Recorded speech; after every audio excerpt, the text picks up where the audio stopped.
super darn late. Pedal just decided to stop working. 2:05 a.m. Off we go. Just pull these strings. 3:45. So This gorgeous stream. we're almost there. Sitting in it facing backwards. You can't really see anything. That's boiling. So A little largemouth. We're gonna be going to bed. Here, it's about 9 o'clock. 3 to 3.5 hour drive, so I'll probably get to the parking place about 12:30. 3-hour drive and it's already dark. Well, it's dark and a little colder.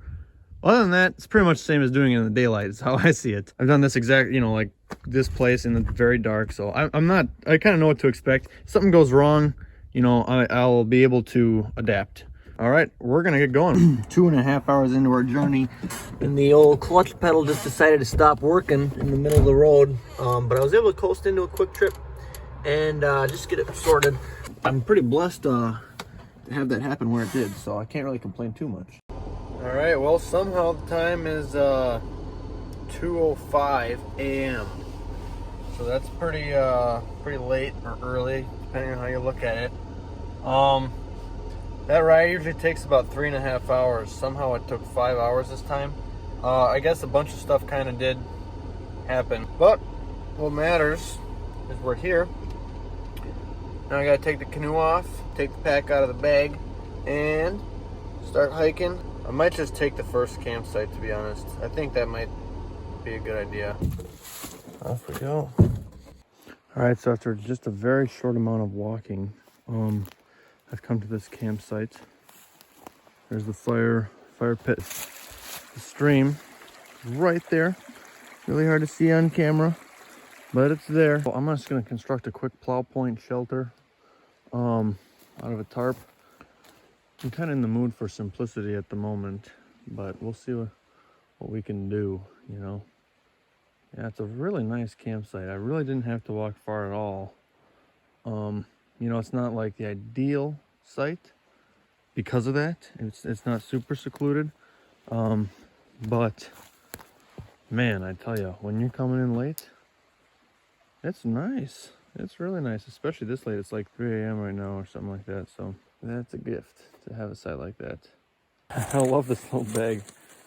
Yeah, Quick Custom Sewing is awesome. They made that tarp. Dan Cook. Awesome stuff. Just love it. It's awesome. Check out Cook Custom Sewing. This is a taut line hitch. So what that means, you can pull on this and it's not going to move. If you pull on the knot, it'll move just fine. It's good, in my opinion, for tarps and stuff. All right, here, same thing. But this time, see that loop there? Quick release. So in the morning, you can take down camp so fast. All you gotta do is pull these strings and it comes undone, Boom, undone, And you're probably thinking like, why are you using a tarp? I don't know. They're roomy, airy. I love it. It's super darn late right now, like 3:45. So, setting up camp took a little bit longer, but I took my time and it didn't really take that long, to be honest. That's about it. Good night. Slept very deeply last night. I woke up because the mosquitoes were going after my face. So I put a little, bug spray on my face. So then after that, didn't have a single bite. I kind of want to get on the water, find a spot, set up camp there, and then eat breakfast there. Here's a stream that I was camping by. Look at that water. Wow. I was here in the winter time, and a lot of this had frozen over during the night. Boom! Pretty soon here it's going to do that. It got down to like -10, I think, or -15. I think it was just -10.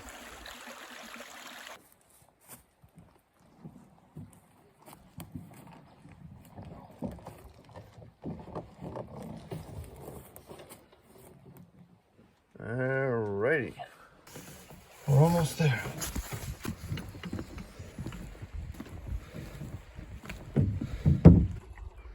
All right, we got the canoe in the water. That's the stern, that's the bow seat, sorry. But I'm sitting in it facing backwards because I'm paddling solo. So some canoes are asymmetrical, where the front is different than the back, which is beneficial. Although you can't do this very well in it. So this is a symmetric canoe, so you can do this. Ideally, you know, solo canoe, which I want one really badly, has a seat more near the middle, so you're paddling at the fulcrum, so you know your paddle goes like that. Just awesome. I love paddling solo canoes, but this is good too. I got the pack in the front kind of as ballast. And here's the lake. So the lake goes way around. It's like two parts, and the bigger part's behind that little point that you can barely see. So, and then there's the stream. It goes that way. I might get some fishing in, we'll see. I'm thinking I'll go to a campsite down around the bend, but there are some really nice ones behind that point that go in that way. One time I backpacked all the way around this lake. It's not that big of a lake, although at the very end is this massive beaver swamp. Oh my goodness. So that took like half of the time, is just that swamp. Anyway, there's some nice campsites along the edge here that I might canoe around and check out. We'll see.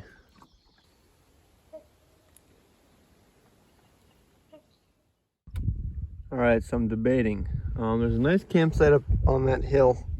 Boy, that's hard to see. There's a hill there. Otherwise, there's a great one around the bend over there too. Kind of hidden in some hemlocks, which is nice. Or up on that hill there, it's a very nice, kind of a clearing. You got a great view of the bay, you know, and it's just beautiful up there. Although the landing is real, there's no landing. I mean, that'd be really hard to get to. I have been up there before when I walked all the way around the lake, and that was really nice up there, really nice. What to do? I don't know. I think I'll just fish a little bit more and then we'll decide. I saw two massive largemouth just in like, you know, 10 inches of water, 8 inches of water. So they're here, you know, it's catch and release, so it's not that really big of a deal. I'll probably move on to setting up camp here soon enough anyway, and then maybe make some coffee and stuff too. All right, we've arrived. I chose this campsite. It looks super visible, but from the lake, you can't really see anything inside of there, which is kind of interesting. I have camped here multiple times. It's one of my favorite sites. Well, probably my favorite site on this lake anyway. All right, I'm gonna hop out, start setting stuff up. I might make some coffee, which would be really good. I still haven't eaten breakfast, so I should probably do that, huh? Boy, it's just so peaceful out here. Boy, it's nice in here.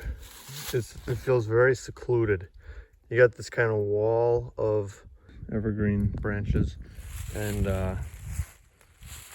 very secluded. Looks like this fire pit hasn't been used in a while.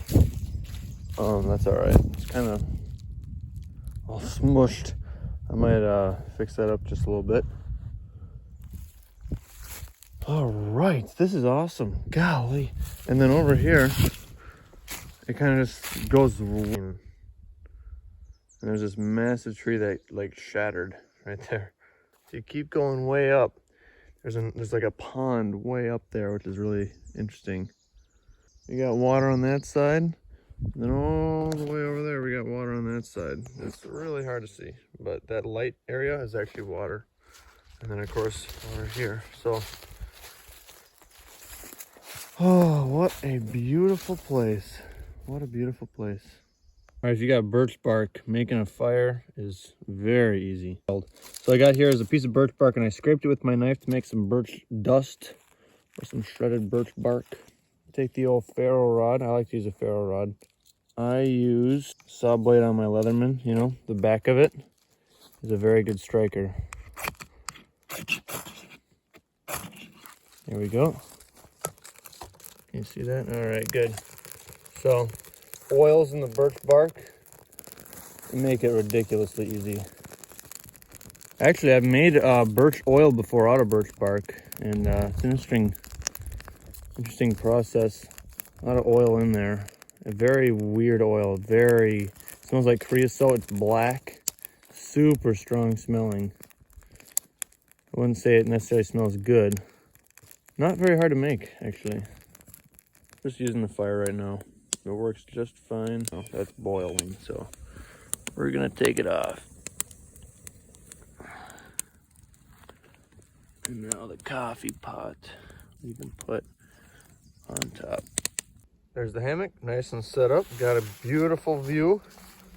I might just catch up on a little bit of sleep that I missed last night. I didn't get a full 8 hours in. Or maybe just read a book for a while. It's really nice. Then maybe if I have the ambition, I'll go out and catch some massive fish. Maybe, or maybe not. I don't know. All right, I'm gonna show you guys one of my favorite tarp setups. It's like a modified plow point. There's a few different ways I like to do it, but I'm gonna make it easily variable in case of weather. Like you can have it where, you know, it's good for sleeping in, but if the weather kind of turns sour here soon, with just a few quick changes, a nice place to be for, you know, hours until it's bedtime.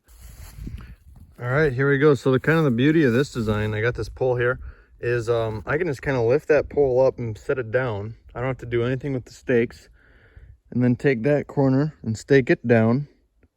And boom, you're back to your plow point design.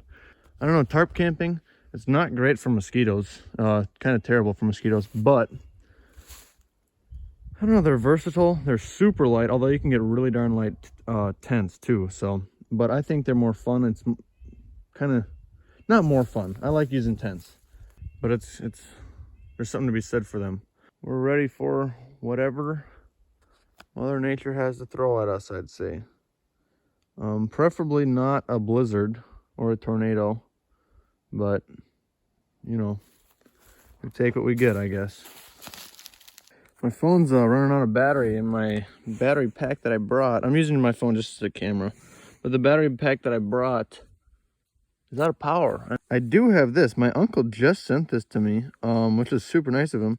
It's a flashlight, all right, but it's a hand crank powered flashlight, and you can charge your phone with it. And I actually earlier I got 5% on it within a relatively short amount of time. It's definitely is a lot less convenient than a portable charger. Actually, we could have used something like this when we were in Teddy Roosevelt National Park and we had the wildfires. That was different story for a different time, I guess, but we had wildfires there, and like 1% left to contact the rangers and tell them we were okay and stuff, and they contacted us, and that was on the very tops of hills, the only place that we had service.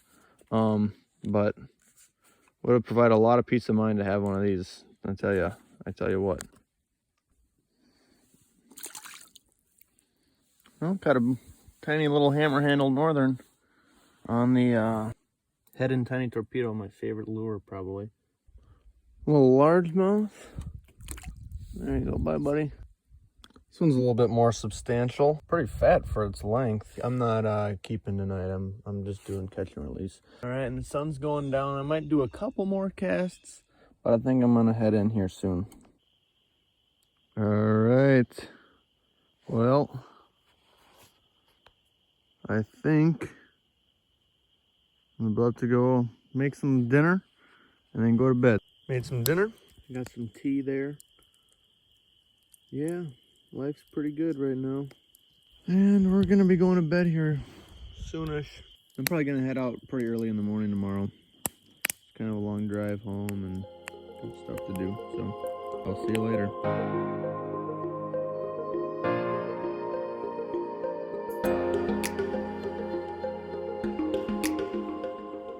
All right, we made it home safely. Canoe held very nice on this rack here. You know, it needs some modifications, but for today, it was perfect. Coming out, I found some pans, as well as like this big board and a skillet in a pile. So I was like, yeah, I should probably pack that out. So that made portaging out a lot harder, but now there's not that trash there, so it's all worth it. Yeah, I had a great time, great trip. I don't know, I just recommend the more camping you do, the better. So thanks again for watching. We'll see you later. Bye-bye.